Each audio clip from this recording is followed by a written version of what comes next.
Hello there. I just wanted to make a supplementary video to finish off what I was saying about the inner journey in the elemental archetypes. So let's just go ahead with it. Here's the wheel again, and we see here is the inner journey. What goes this way actually? Here's the inner journey. And we said before that it works counterclockwise, and we can see how that, and we saw how that worked in the last video, basically with uh, the energy of the body going to the vitality, going to the openness of the imagination, going to inner peace, going to deeper relaxation, greater energy, greater receptivity, greater responsiveness, going to the life force, and the vitality flowing through everything, going through vision, going through imagination, going through openness, going through all this, and down to peace, greater peace, going to the body, etc. Now, and I was saying, well, how does it work? How does it work the wrong way? What can go wrong with it?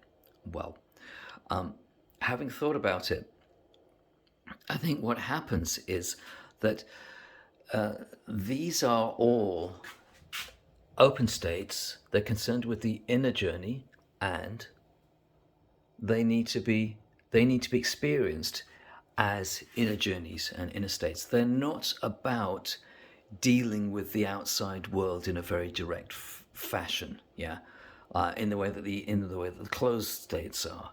The inner journey, certainly, at least. I mean, they have a place in the outer world. I don't mean that. I don't mean that they don't. But the inner journey is very much an inner thing. It's a process of deepening. It's a process of deepening and going further and further in many ways. And the cycle itself balances itself by going around in a very creative, beautiful, healing journey. Now, if you try and then apply this to the outside world, you get into problems, yeah? So that's what's happened. It's as if the inner becomes extroverted, and that's what happens when you go in a clockwise direction, which is the outward journey direction. So then you get things like the neutrality, the dispassion of the observer, yeah, and then goes into the vulnerability and the receptivity of the child. Now, this isn't a good fit for the child. You see, child doesn't need that. The child needs attachment. The child needs care, yeah, and in the outer world, it needs care. It needs protection. It's not giving it. This is kind of completely neutral. This is like the egghead, you know. This isn't a very parental archetype. Goes over to this one now. So this isn't good. This is kind of actually quite traumatizing for vulnerability. Now go back down to here, and then we've got the fool, which is spontaneity. Now, okay, so now you've got a sort of like a you've got you've got the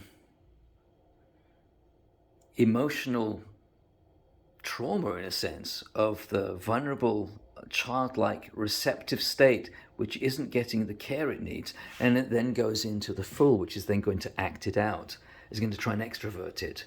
Now, that's not a very good expression for the fool. It's not a good expression for that vitality. In fact, vitality is kind of going to expend itself. The vitality is going to expend itself in uncontrolled activity, yeah. And then you go over to here. Now, this is going to, and what this is going to do, it's going to exhaust the body. It's going to exhaust the body's energy, and then its vitality will become deadened, and it will become drudge-like. This is what happens with the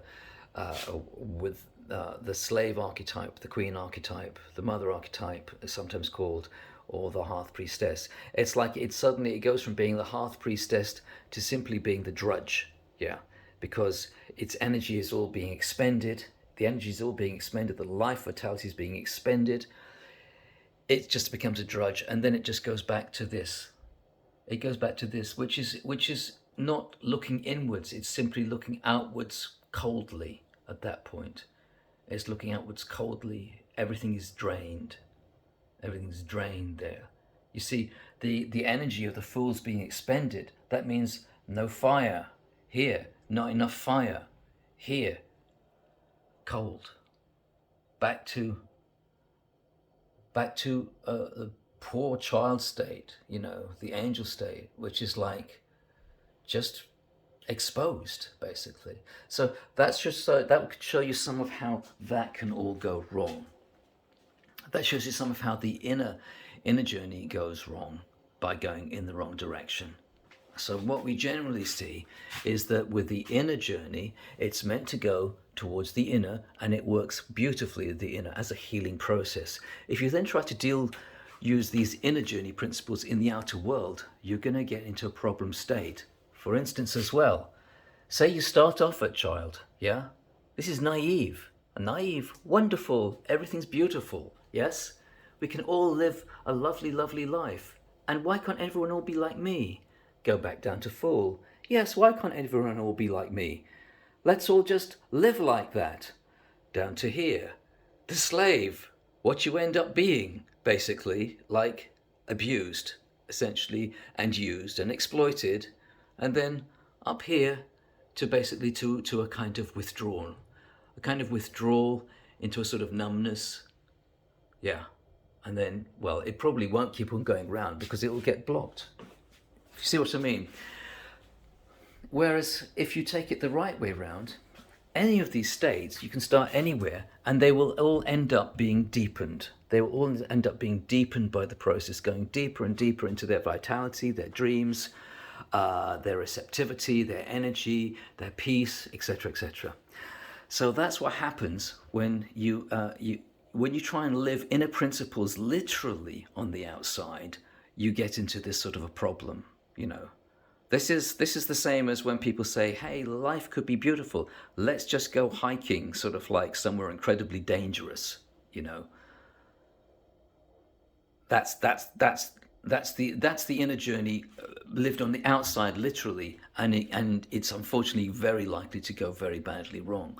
Now, with the outer journey, we saw the outer journey as one of effectiveness. It's effectiveness and checking reality and refining wisdom and putting it into practice. Now, reverse that, and you're starting to again use outward models literally on the inner world. And that doesn't work well, because the inner world is meant to be free. The inner world is a world of freedom. The outer world is not. The outer world is a world where everything has a price and everything has a payment. The inner world is the world of freedom and healing and beauty and all these sorts of things. You can have both, but you have to have them in their own places. I hope that makes sense.